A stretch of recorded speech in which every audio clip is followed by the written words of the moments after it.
परमाणु राज्य अपने हथियारों का आधुनिकीकरण कर रहे हैं, चीनी शस्त्रागार बढ़ रहा है।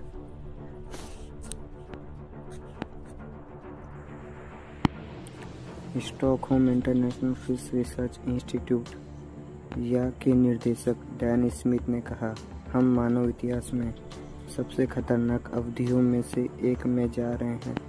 उन्होंने एक बयान में कहा, यह जरूरी है कि दुनिया का सरकारें भू राजनीतिक तनाव के शांत करने, हथियारों की धीमी दौड़ और पर्यावरण के टूटने और बढ़ती वैश्विक भूख को बिगाड़ते परिमाणों से निपटाने के लिए सहयोग करने के तरीके तलाशें।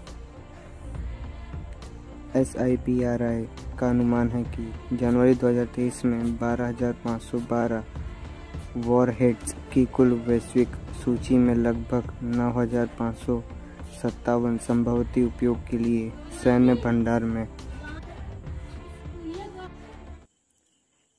में थे, जो जनवरी 2022 की तुलना में 86 अधिक थे।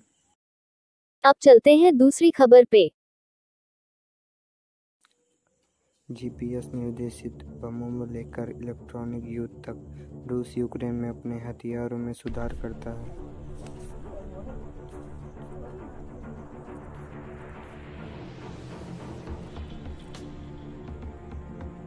एक दुश्मन का सामना कर रही है जिसने गलतियों की और 15 महीने पुराने युद्ध में झटके झेले हैं, लेकिन विश्लेषकों का कहना है कि मॉस्को ने भी उन भूलों से सीखा है और अपने हथियार और कौशल में सुधार किया है।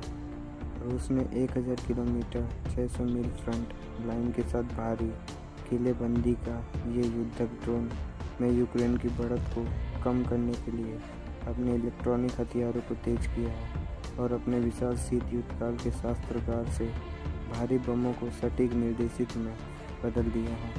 अपने युद्धक विमानों को जोखिम में डाले बिना लक्ष्यों को भेदने में सक्षम ग्लाइडिंग युद्ध सामग्री सैनिकों को बढ़ती संख्या और बेहतर हथियारों के साथ साथ बदलती रूस रणनीति यूक्रेन के लिए किसी भी तरह की त्वरित निर्णय।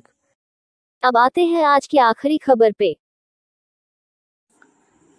ऐसा लगता है कि यूक्रेन की सेना अपने लंबे समय में प्रत्यक्षिक आक्रमण को गति दे रही है, क्योंकि कभी मॉस्को को गार्डों को तोड़ने और अपने क्षेत्र को वापस लाने का प्रयास कर रहा है, कभी अपनी योजनाओं के बारे में अस्पष्ट बना हुआ है और उसने कहा कि कोई औपचारिक घोषणा नहीं होगी। अपने लाभ के लिए युद्ध के कहरों का उपयोग करने की कोशिश कर रहा है।